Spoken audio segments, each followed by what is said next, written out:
Walking world. You're tuned in to iLLANOiZE Radio, Chicago's most valuable radio show. I'm your host, Biko, alongside Pretty Ride and Illinois Jones. And as always, we bring you guys the illest guests from around the city and globe. And today, we got the homegirl, Bianca Shaw, in the building. Thank you for having me. I really appreciate it. I just miss the claps. That just fulfills me. Because everybody haven't been here. I love the claps. Everybody's been missing. Yeah, I know. Yeah. I love the claps. Yo, B, how you First doing? of all, it's been a long time. Yes. First of all, I feel like she slightly like an Illinois veteran. Hall of Famer. She's definitely like Illinois vet. Like, I feel like she's seen us through all phases. She's the first ill stylist. I was about to say the very first person to style. ever drop an ill style. Let that be known. Yeah, people love that, but I love y'all. You know, this is my family for real. Like anytime I say anything about y'all, I'm like, yeah, that's family, you know. So I appreciate y'all for having me on for sure.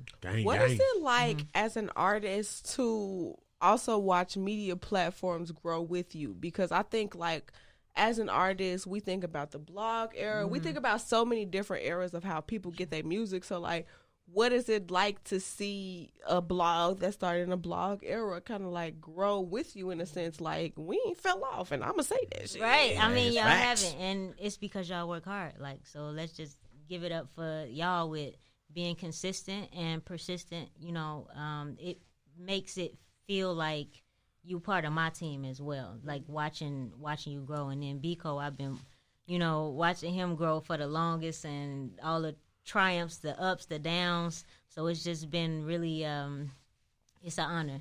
It's an honor to watch. You've grown. Watch where y'all came. Do you feel like that offers a different respect for the other side of music? Because I think as an artist, only one side of it is being the artist. You know, like the other side of it is the marketing and your music out there. So do you feel like that adds a piece of value for you as an artist to kind of see a real media platform come up, you know, opposed to some people that's just trying to get on because you hot right now? Right. Yeah. No, I mean, there's definitely value in that. Like you said, like when you grow with someone, you become attached to that entity, and you want to see them do well. So I want to see iLLANOiZE do as well and better, you know, than myself. I want the same thing for this platform that I want for myself, which is to just grow. I guess the question that I'm trying to ask is, do you feel like as an artist it's still beneficial to have a blog backing behind you? I guess that's a better question, because during the blog era, you know, like that was kind of like a stamp to have certain blogs behind you. Is it still not a stamp? Yeah. I mean, that's what I'm asking like, you. I'm not saying it's not, but I'm saying like it's a stamp. that's what I'm trying to get out of you. Like, is it still a stamp to have like certain blogs without like behind you, even though I feel like the blog era in general has shifted. Like, it has. You know, so it's like, is it still just as impactful as an artist to see blogs still talking about you? Because I feel like some artists just put their music out there and don't give a fuck about it if a blog is talking about them. I think so, because you got diehard fans. Like, just like my dad still reads the newspaper. He's never going to let it go. So good. It's like a lot of people that read the blog still just to figure out who the hottest or who's coming up next, or see how they did it. Because it's a lot of people who broke through, and now they are, you know, famous. Like, you know, even some of the ones in Chicago, like Lyrical Lemonade and, you know, Fake Sure, they broke artists before. So it's like now everybody wants to be a part of that. And it's the same thing with iLLANOiZE Radio. So, yeah, I think it's very important. And shout out to the blog world in general here in Chicago, because I feel like at the same time it's very needed. You know, we got an industry full of talent. Yeah. So to have platforms that's here to push the talent, whether you're underground, whether you're, you know, doing mainstream, it's just dope to have an industry here, because there's some cities that don't have that. Like when we interview Black Dre, he spoke on how his city don't have that. So it's a lot here and ones that's trying to come up too. And I really support anybody who, you know, is African American, Black, or whatever you want to call it. Like, I feel like that's a topic that needs to be discussed. But I mean, we ain't really gonna. Yeah. We don't speak on that. I think we need to support our own. I have another question. Go ahead. Because I got a lot of questions, because I love sitting down with the women. So, like, considering that Chicago is, I feel like we really coming off of that drill hiatus. You know, like, I feel like now it's kind of the point where we've seen drill adapt to other places of the world, and now we realize we the fathers of that. So what does it feel like kind of being a part of, I don't even want to call you a new Chicago artist because you're not new at all, but I want to say new only because now I feel like the newer waves of artists don't have that drill sound. So what does it feel like to kind of be a part of that pack of people that is not giving off the sound that we know that the world knows Chicago's for? Not I don't even want to say we, but like the world knows Chicago as drill music. So is it harder for you to be like, I'm Bianca Shaw, I'm not a drill artist, but I have great music? You know what I'm saying? Like, is it a big disconnect between that? I guess is a better way to ask that. I think it's a disconnect, but in Chicago, we have so many talented artists. Like, if you ever go to any open mics and stuff, like, you just really be like, wow, there's so much talent here. So it's too much talent to be boxed into one genre.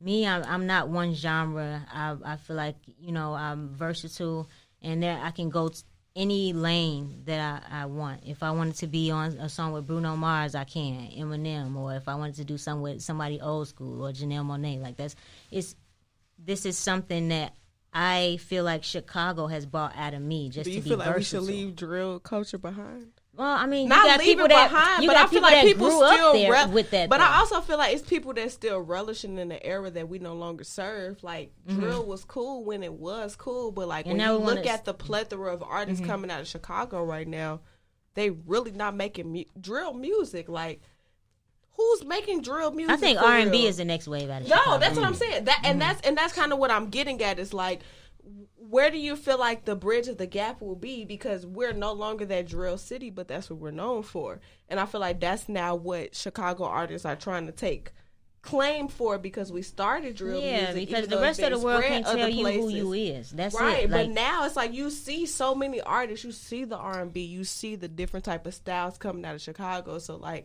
how do you feel as an artist that we can better support you to support artists like you, so that the world knows that there's so much more coming out of Chicago? Oh, that's easy. Support the artists. Okay, because we have the major blogs that's not supporting the artists that really are versatile.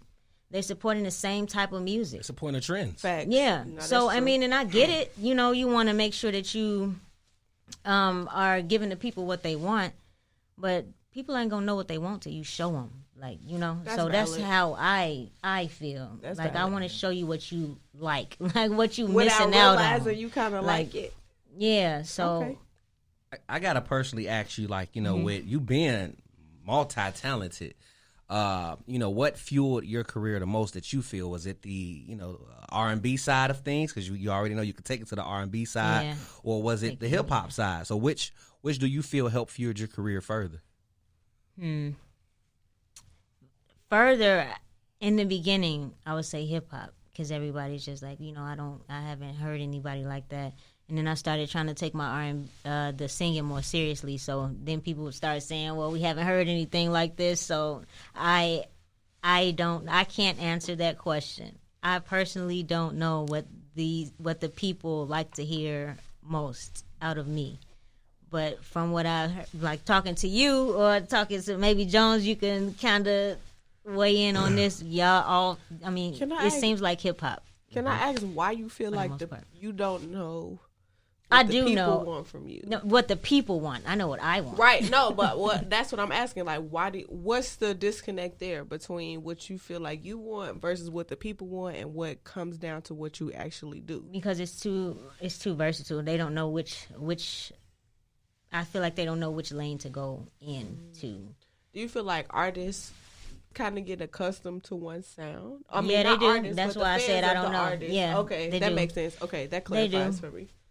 So if I live trying to please everybody, I will never be happy. So I just do me. So do you feel like it's a bigger risk, even though like now when you're kind of stepping out into different lanes, do you feel a bit of pressure to kind of prove that you're good in all different lanes? No, I don't. Everybody already knows I can make good music.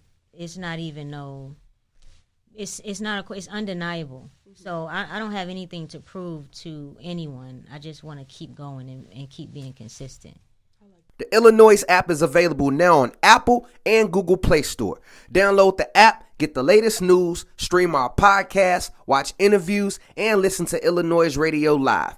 Download the app right now. Yo, what's good? It's the one and only Illinois Jones, and right now you're tuned into the dopest thing to hit the street since crack cocaine. Hey. I got my girl Bianca Shaw in the building. What's poppin'? Thank you, damn. You got the best intros. Thank I you. swear. Ooh-wee. Don't do me Yeah, like that. lit. Don't be like that. Don't be like that. So, earlier, y'all was having y'all girl thing over there, and I was just being on the stage and being a fan from afar. You hear me? Okay. I ain't want to interrupt what y'all got going on. You was talking about, the type of music you make and the type of music that, people expect from you and want from you and everything. But, knowing you that you're so versatile, and not only just in songwriting, but I've seen you play the drums. And I just always wanted to know, like, how are you not producing? Yeah, like, why are you not making beats? Yeah, like, what's stopping you from going that far?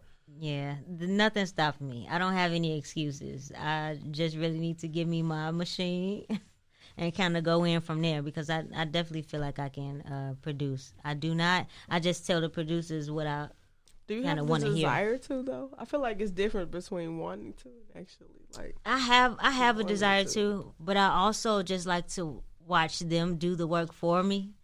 Bullshit. I feel like Bullshit. that's the easy part. That's the woman part of it. Like, I just want to sit back and watch the men do the work for me. I have played drums on my own tracks before. A word? So it just depends on. I do want to start making my own beats, so that's something that I will be cognizant of, since you just bust me out like that. Hey, you talented with the drums, though. You talented. Like, I've watched you do it live. It's not a womanly trait. Yeah. I'm sorry. It's not, but I she didn't make it know look. how else to say it, but it just fell out my mouth like that. Like, that's not a womanly thing. Like, when I think drums, I think of the fat dude behind the choir. Yeah, You know, I guess that's playing why the the people at church tambourine. be looking at me like, oh But my God. it's almost like, as a woman, like, I love seeing women exude things that we don't expect them to. You know what I'm saying? Like, when I hear certain drums, I expect a man to be behind those drums. But to be in a space, whether it's church or a concert, and to look up and to see a woman, you never know who you might be inspiring. So that's why I love it, is because in certain spaces we expect it's so male predominantly, and I think that's why I like this type of shit, and that's why I like to have these type of segues. Like, fuck these niggas for a minute, like, as a woman. But no, I mean, it's cool, but we hear the male perspective quite often. What does it feel like as a woman to be in these spaces and to be navigating and to be having to low-key be cutthroat? Because I don't know if I would be able to do it as a female artist, because you have to be so many things. You got to be sexy. You got to be cutthroat. Like, you got to be just gotta be yourself. You have to be a lot as a female artist these days to appease people. And that shit that's not true. easy. Is there pressure behind that, though? I mean, it used to be. But I feel like recently, as we all probably have during COVID, hopefully you all worked on yourselves, I feel just fine. I don't have any, I don't know. Just boundaries in those ways. I mean, with the boundaries, I set my boundaries and I just move on. Like, what Jay-Z say, set your price and live your life on these niggas. Like, Oh, bro. that's it. One thing I think is dope about you is, like, your lyrical content is, like, so hard to me. It's like street. It's like street. But I'm not street. You sure? You gangster, G. That's what I'm like. That's what I'm trying to get at. Like, her music's so hard, but she's sitting our presence, and she's so, like, your lyrical calm, content, like, so your lyrical how? content is, like, so gangster. Like she's I think calm. people get blinded by your production. Okay. Because you got, like, an alternative production. Okay. And it's like your production can, like, it's universal. It could be played on Vocalo, B96, and all those other joints. Yeah. But your lyrical content is like Power 92. Like, Yeah. you street, But like, you without gangster. without Got being radio, West though, Side. like, I feel like Yeah. it fits West on the Side. radio without it being corny. Not corny, but, like, you know how you could tell somebody got in the studio, you made this for the radio, opposed to people who get out there and they just make a radio hit. You know what I'm saying? Like, it's a difference between the intention of, I'm just out here to make a hit, opposed to, I'm out here to make a I'm not song opposed to to be making played a on radio this hit. stage. Yeah, you Okay, supposed to make music for yourself. You know what I'm saying? You said I'm not opposed. No. I said you're opposed to making music for you, what you like, what you're dealing with, and what you go through. That's what I've learned listening to your music. Like when I hear it, I hear stories that you're telling to the people that you've been through. Oh, absolutely. So what do y'all? Okay, this is just a question. So when I was first starting to rap, it was like, oh man, you too aggressive. But then you got the Lil' Kim, you got Trina, like you got all the, Nicki Minaj. Like, do y'all like more like aggressive females, or do you like the lollipop gum drive? Like, can I answer that first as a woman? Can I answer it first as a man? No. Okay. Let me answer it first as a woman. Ladies first. Well, ladies first. So I feel like as a woman, I want a mix of both, because personally, I'm both. Like, I was someone who grew up with somewhat of a suburban lifestyle, but I also got to see a bit of the trenches. So I want a woman that can relate to me as both, but it doesn't seem forced. And I feel like with a lot of female artists these days, they try to relate both, but the trap ass side be very forced. Whereas if you just telling your story and whatever sound it comes off as, I'm okay with that, opposed to you trying to tell your story and make it sound like trap music. Personally, I want to hear both. I want to hear a versatile. I want to hear versatile. Yeah, I want to hear a versatile style from women. I want to hear you deliver. Of course. I want street bars, but I don't want you to fucking fake it. Yeah, I want you to deliver the street bars. You can say what you want to say, and then I also want you to be you. At the same time, I feel like that's what makes an artist, by delivering, being able to touch, different parts of the industry and just different parts of what you want to touch musically. So that's what I want from, and I'm just saying in general from artists. Yeah. I ain't speaking on just women and men. I'm talking about in general from artists. I just want to feel the authenticity, as well as you being able to capitalize off of other genres as well. So that's just me. I like a balance between all that. Okay. I like the truth. So whether it be aggressive or... whether it be aggressive, popcorn, I just want the truth. Whether it's soft, hard, whether it's R&B, I just want the truth. I want to know, when I listen to music, I want to be like, I want to get to know you. I want to know your personality. I want to know who you are as an artist through your music.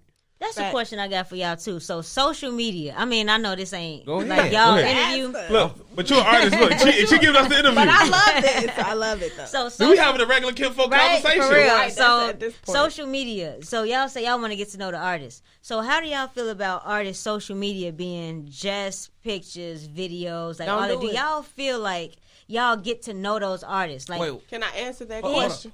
Go ahead. Finish. Yeah, no. That's it. Do y'all feel like y'all getting to know the artist by them only posting pictures or only posting videos and they got like 10 posts? Or, you know what I'm saying? Like me, I want to post a little bit of my personality. I want to post some of my TikToks or me just acting like myself on story time. I mean, not story time, but kids. I don't really like certain. I don't follow artists like that on Instagram. You don't, but bring it here because of that. Because I don't want. Because I know how they structure their social media. All their pictures are professional. Everything is staged to feel like when you on a main artist. So do you Instagram. feel like you relate more? No, I don't. I think it's all fake now. I think it's a disconnection. So I just listen to the music.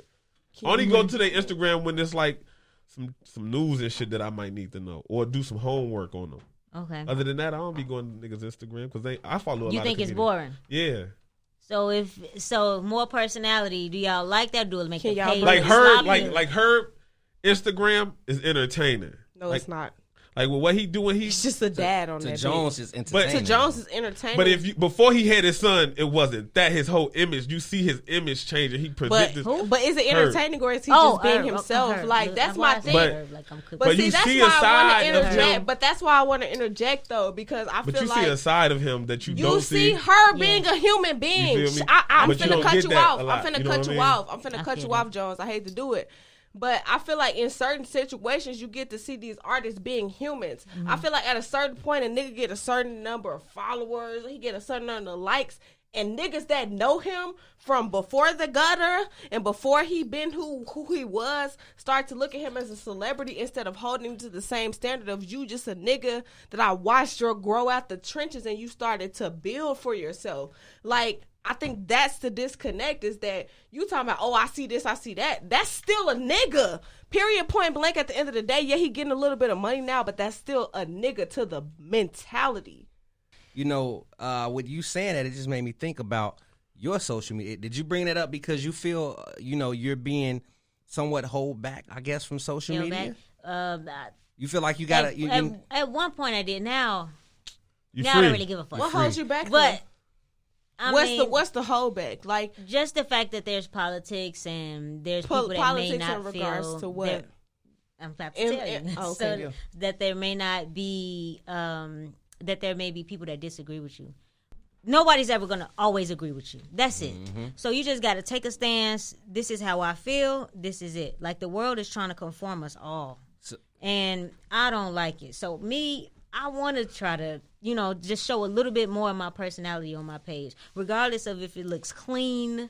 Like, I want to put some memes up. This is who I am. You should. My personality. And I just wanted to know if y'all thought that looked sloppy but when I you would look at an artist or what. But personally, I would rather a genuine corny artist than a forced corny. And I'm not calling you corny in any way. Oh, but no, I wouldn't. Yeah, I'm not calling you that. But I would rather go across an artist.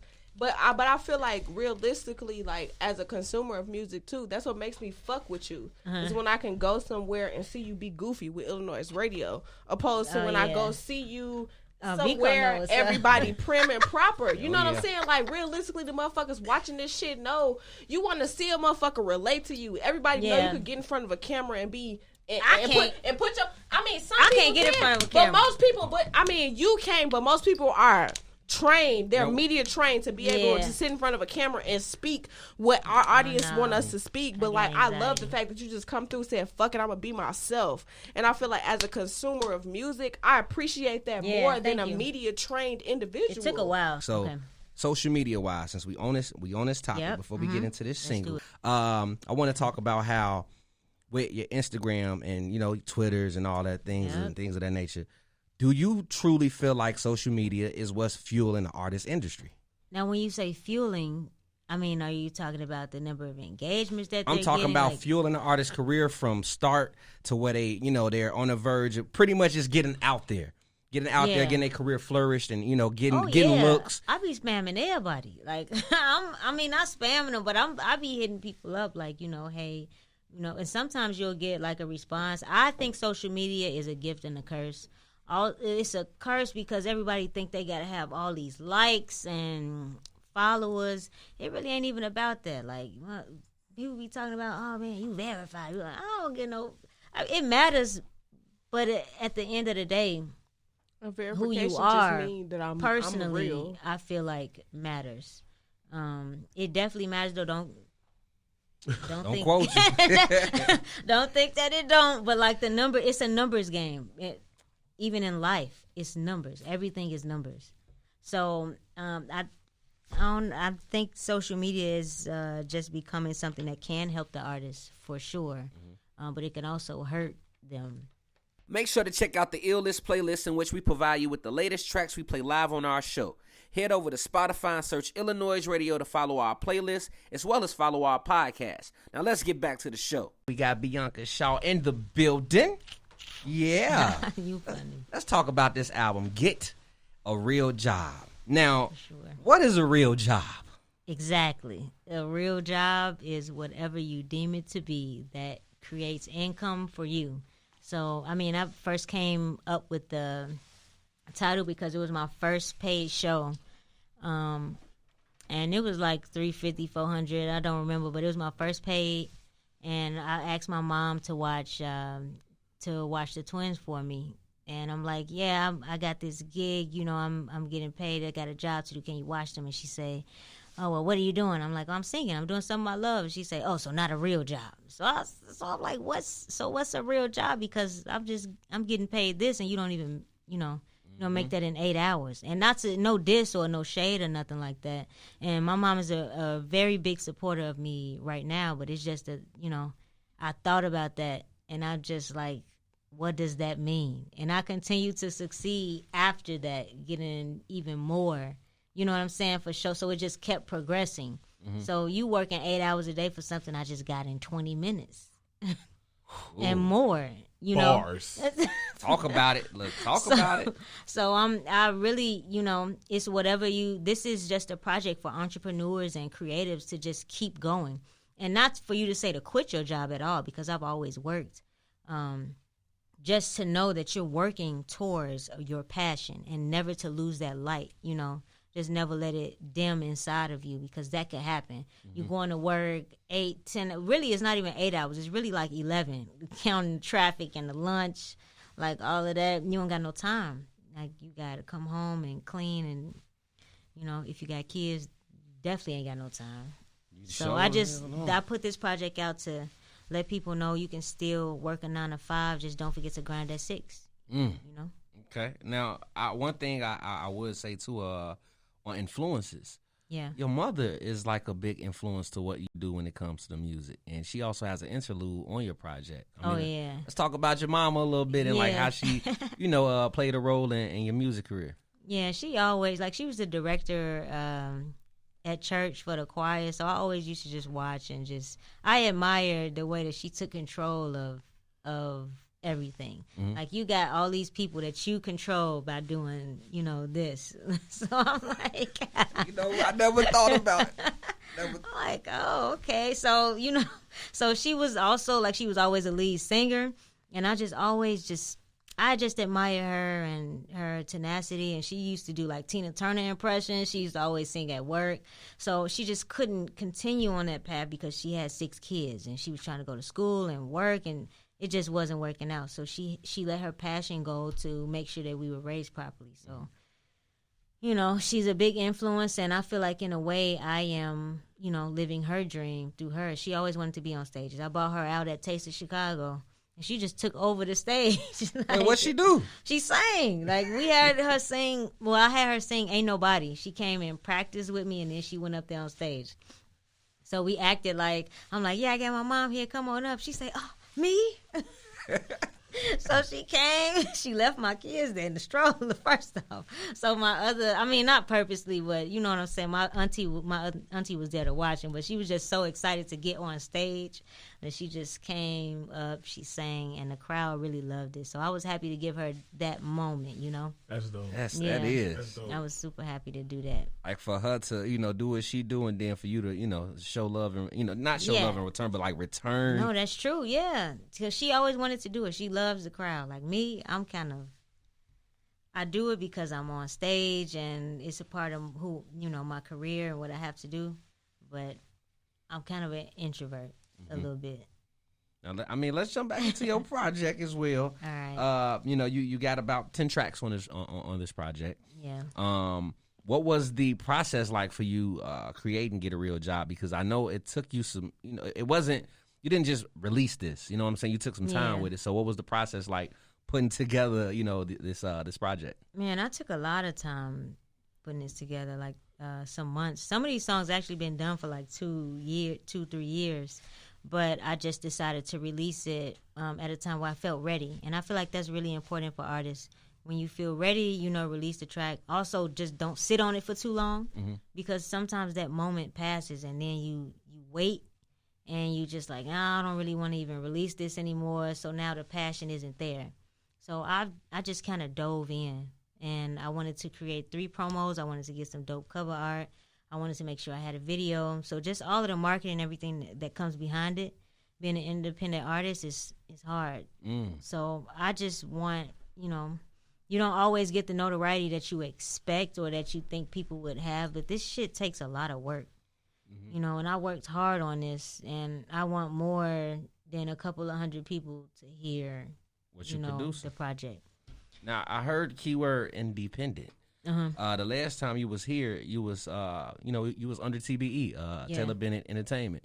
So you're strictly like solo now.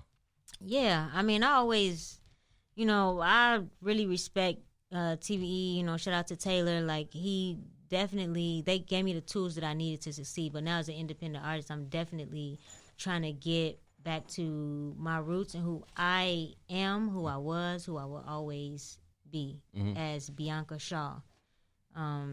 So, you know, now I'm independent. I'm back independent. I'm just ready to show the world what I have to offer. I got to ask you, too, you know, around the time, I want to say around the time you two linked up, y'all made some magic too. Y'all really made some magic. I love working with Taylor. Yeah, for sure. Like it's all love. Like we both still definitely rock with each other. It's no bad blood at all. Just, you know, people kind of grow apart. Mm-hmm. So, like career-wise, I would say.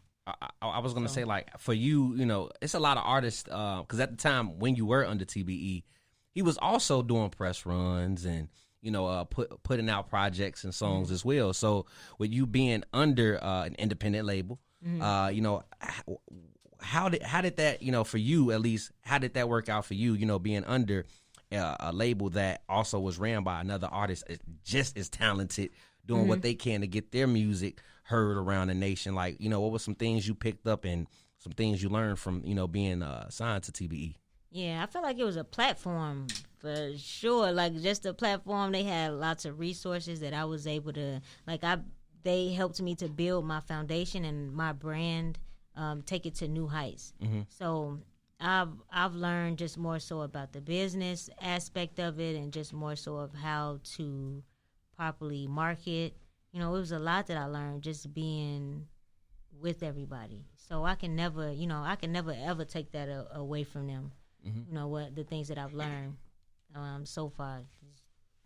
Now you touch some pros. Yeah, you know, for artists sure. that may be on that same level as you. What's some cons that you would tell them to at least, you know, prepare themselves for? Yeah, just speak up at the table. That's it. If you got an idea, don't let nobody try to tell you it's stupid or that it won't work. You know what I'm saying? Just follow it through, execute, and the only way you're going to learn is to experience it. So that's what I did. I'm just jumping in. Even with this project, like, I'm jumping in. I'm trying to figure out what it is that I need to do to further get myself on a bigger platform and to get the exposure. The only thing I'm ever missing is exposure. So I feel like if I just had 2 minutes on a stage with someone who was a big celebrity, it's a wrap. I'm going crazy. You know that's so time give to me shine. my 2 minutes. All I need is 60 seconds. They feel like, who is this? You already know. That's all I need. But I'm just, you know, just praying that everything aligns, because everything always does. It aligns when it needs to. And this is your first project being solo again, or being independent by yourself again. So what is that like for you now, you know, being back at it? I mean, do you have a team that's helping you push things, or is it strictly just on you? No, I do have a team for sure. So, I mean, y'all know who y'all are. So definitely got a team. They always help. Like, it's small things. The littlest things mean the most to me. Just even a call, you know, about something that I forgot, or like even the merch that I released. Like, I forgot to put the sizes up, so they like, hey, you know, where the sizes at? Oh, but that was like, you know, like a few moments into it. So yeah, I mean, we all need that, and you know, I just appreciate everybody that God has brought into my life. Now, you know, with Get a Real Job being out, what's one of your most personable records on this project? Oh, Count Your Blessings for sure. CYB, and a lot of people tell me that they fuck with that song just because I was being vulnerable. So with this project, that's what I wanted to do. I wanted to be vulnerable. I wanted to show a side of myself that you didn't really get in Exhale. Like in Guns N' Roses, for the OG fans, that was just... That's me. I'm an OG. You're an OG too, Joe. I'm an OG. I'm OG, triple OG. Yeah. So that was just me being angry. Like, that was a whole project about just me being mad at niggas. You was bipolar around that time. Yeah. So, Exhale, that was personable.